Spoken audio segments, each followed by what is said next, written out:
Jagex dropped a right-click examine post on Group Ironman scheduled to release late autumn. In this post, they lay out the planned framework they have for this game mode, which we're going to discuss. Whenever you're ready, grab your cup of tea, sit back, relax, and enjoy.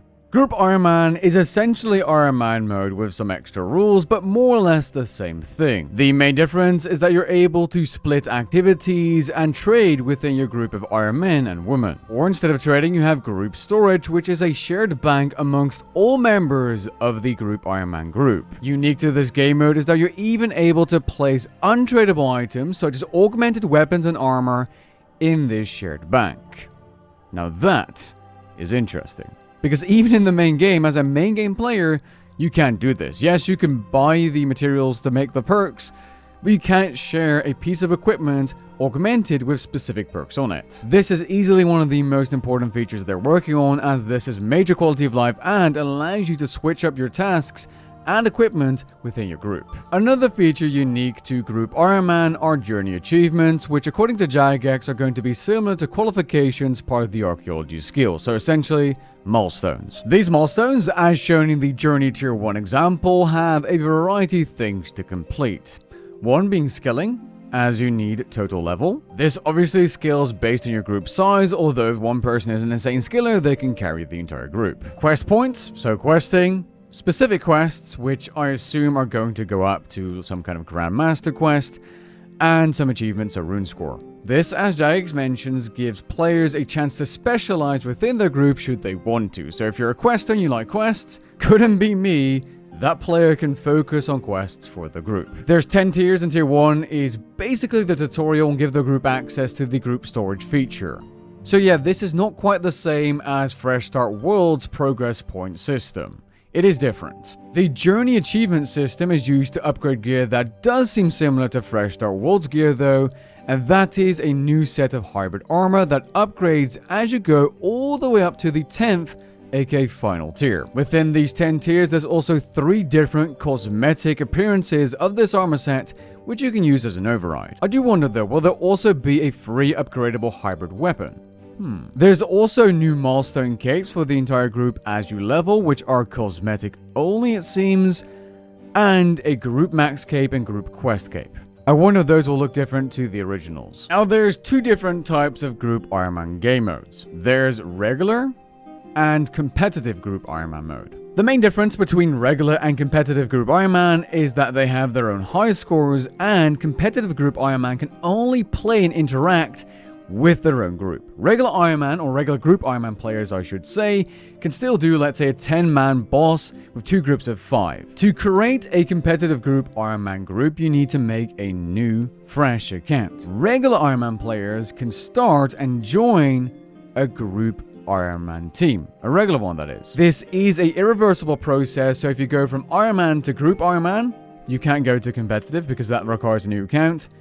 Your account is a Group Ironman, and if you downgrade, you're just a regular account. For some reason, regular Group Ironman has its own high scores. Alongside...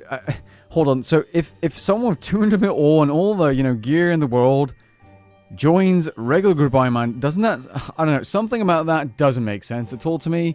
That's a strange decision. I hope they change that. That just...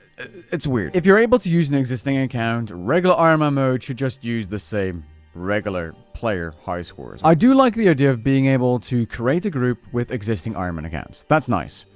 Where the real competition is at is competitive Group Ironman mode, of course, because you need to start a fresh account. That's going to be the game mode it's all about for content creators and players that care about racing to certain achievements. If you're a competitive Group Ironman player, you are able to leave the group and downgrade to a regular Group Ironman, or if you're kicked, the same thing happens. A competitive Group Ironman group can replenish a play into the group, let's say from 4 to 5 players, but that can only again be a fresh level 3 account. If you're wondering about Hardcore Group Ironman, the current plan is to release Hardcore Group Ironman after the initial launch. That's an excitement killer for people that love Hardcore Ironman. Oof. When looking at the rules presented, it's a lot of the things you would expect. Kicking players requires all active players to vote yes, otherwise it won't happen. Being inactive will pass group leadership to the next player in line. and so on. What is interesting though is rule number 10. Group Ironman players may leave and join groups as freely as they like, keeping all items and stats earned or given by the previous group. I feel like people are gonna yoink items and just hop into another group when they get bored. I would only do this with a group of trusted friends and or other people. That's essentially what this is. Regular Group Ironman is like, the group storage is like your guild storage. This is like a clan. It's like a... yeah, that's what it is. It's like a guild in which you can share items.